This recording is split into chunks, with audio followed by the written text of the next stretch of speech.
Hello guys and welcome back to another review.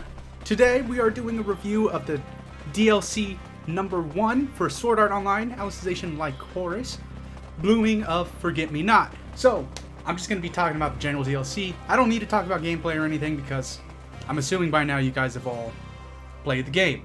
So, what is this DLC about? I'm going to be honest, it's basically a 5-minute walk, 30-minute talk, or 10-minute talk, sorry. 5-minute walking and doing stuff, 10 minutes talking, cutscenes, and all that stuff. So if you don't like that already, you know, don't try to purchase it because there is a lot of talky. Like, I kid you not, the first 30 minutes of the DLC is just cutscene, which is cool and everything, you know, it's reviewing everything for those of us who haven't played in a while, but still, can get pretty annoying. 5-minute walkie, 5-minute talkie, 5-minute walkie, 5-minute talkie, 10-second talkie, 10-second fighty is just goes back and forth all throughout that thing. So, now that that's out of the way, I'm going to talk about what DLC actually adds. So DLC adds 4 new little map areas, you know, because, you know, there's one in the north, one in the south, east, and west. Each of them all have, like, pretty unique little environment, nice little story to go along with it, lots of resources.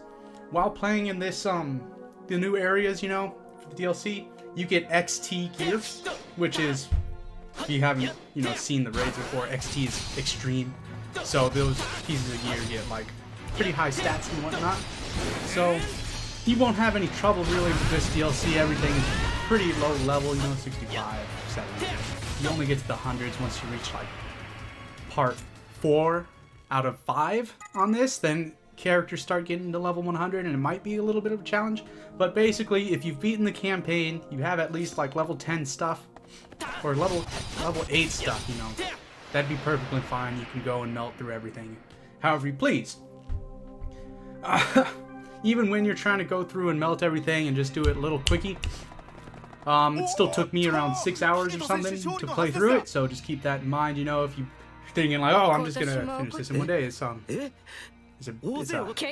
long time. Okay, 6 hours. And I only stopped for a little bit of talkie, but if you don't care, I'm sure you can knock off like 30 minutes or something and just speed through all the dialogue. So that's what I'm going to talk about next. The dialogue in this, all that buddy stuff, you know? I really like what they did in some areas, right? A lot of it is just a bunch of, wow, Kirito, you're so cool, yada, yada, yada, yada. They're talking about useless stuff. Oh, we got to do this, that, and the other. But there are times where they just get that whole buddy, see that whole buddy thing, especially with Yu-Gi-Oh, since the DLC kind of revolves around him. You know, he's always by your side all throughout these quests, so you get to just see their friendship kind of grow and see, like, you know, how good of friends these people are to Kirito, right? How the dynamic between Yu-Gi-Oh, Kirito, and Alice is, all that good lore.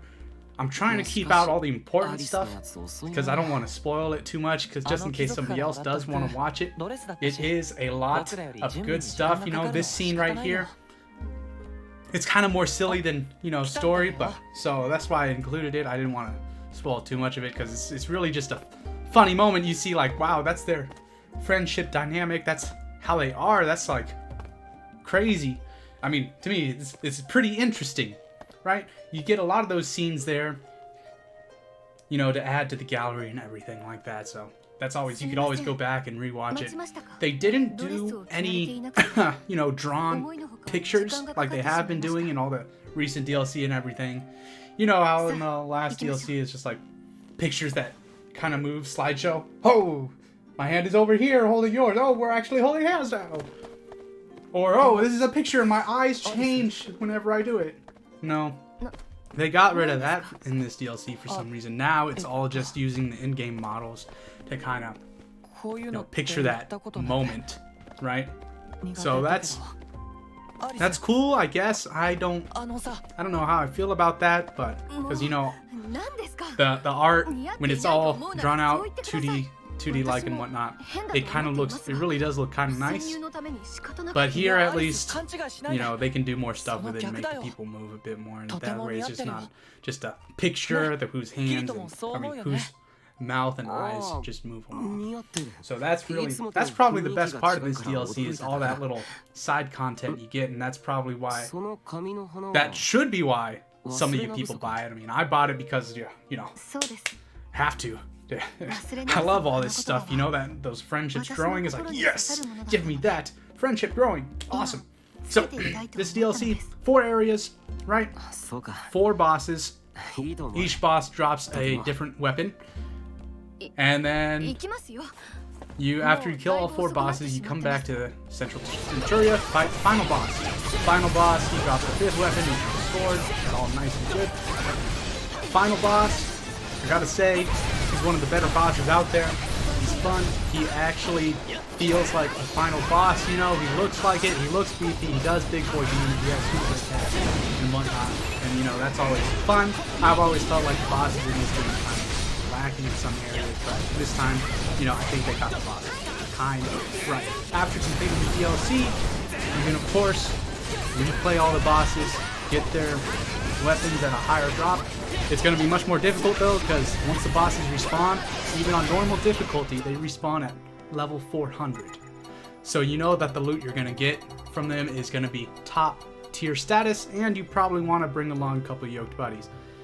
Even when I had a full party of 4, which had more than 1,000 attack damage each, I still couldn't beat 1/400. So just to give you a little overview of what that's like. That's all the gear that you get. You always get extreme drop from all the bosses, or from all the new stuff. You get extreme drops, so that just means it drops at a higher rate, and it's probably going to be a, you know, better weapon once you level it up to what, 30 or 35. Anyways, that's all I got to say about it. Get it? Don't get it? I liked it. Good lore, good side content, and have a good day.